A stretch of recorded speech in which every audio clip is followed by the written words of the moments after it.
Hi అండి, అందరూ ఎలా ఉన్నారు? బాగున్నారా? ఈరోజు చింతపండు పులిహోరని ఈజీగా టేస్టీగా ప్రిపేర్ చేసేసుకుందామండి. చాలా క్విక్గా అయిపోతుంది. లంచ్ బాక్సులకు కూడా ప్రిపేర్ చేసుకోవచ్చు. ఎలా చేయాలో నేను చూపిస్తాను. ఇప్పుడే నా ఛానల్ ఫస్ట్ టైం చూస్తున్నట్లయితే ప్లీజ్ నా ఛానల్ని సబ్స్క్రైబ్ చేసుకోండి. ఇప్పుడు ఈ చింతపండు పులిహోర ప్రాసెస్లోకి వెళ్ళిపోదాం. ముందుగా మనం ఈ ఐటమ్స్ అన్నీ తీసి పెట్టుకుంటే ఈజీగా ప్రిపేర్ చేసేసుకోవచ్చండి. కరివేపాకు, ఆవాలు, మినపప్పు, శనగపప్పు, అల్లం చిన్న ముక్కలు కట్ చేసుకోండి, పచ్చిమిర్చి, ఎండుమిర్చి, పల్లీలు, ఇలా చింతపండును గుజ్జు తీసి పెట్టుకోండి. ఒక పెద్ద నిమ్మకాయ సైజ్ అంత చింతపండు.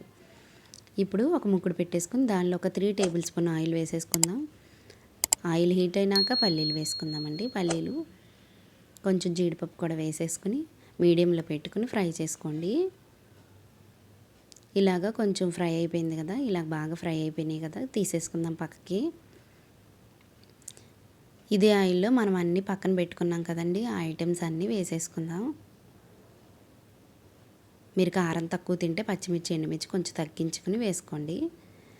ఒక 1/2 టేబుల్ స్పూన్ పసుపు కూడా వేసుకుని మీడియంలో పెట్టుకుని ఫ్రై చేసుకోండి. ఈ ప్రాసెస్ అంతా మీడియంలో పెట్టుకుని ఫ్రై చేసుకోండి. ఇంగువ కూడా వేసుకుంటున్నానండి. ఒక 1/2 టేబుల్ స్పూన్ ఇంగువ వేసుకోండి. వేసుకొని ఒకసారి కలుపుకోండి. ఆల్రెడీ మనం చింతపండు పులుసు తీసి పెట్టుకున్నాం కదా, చిక్కగా తీసుకోవాలండి, అది వేసుకుందాం. వేసేసుకొని కలుపుకుందామండి. ఒక రుచికి సరిపడా సాల్ట్ వేసుకుందాం. కొంచెం పులుపుకి ఎక్కువే పడుతుందండి సాల్ట్. నేను పంచదార వేస్తున్నాను. ఇక్కడ మీరు బెల్లం ముక్క కూడా వేసుకోవచ్చు, మీ ఆప్షన్.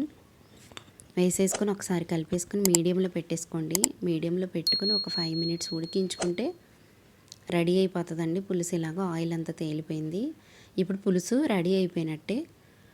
ఇప్పుడు ఆఫ్ చేసేసుకుందామండి. ఇప్పుడు అన్నం ఆల్రెడీ చల్లారి పెట్టుకుని మనం పెట్టుకున్నాం. దీంట్లో కొంచెం ఆయిల్ వేసుకుని కలుపుకోండి.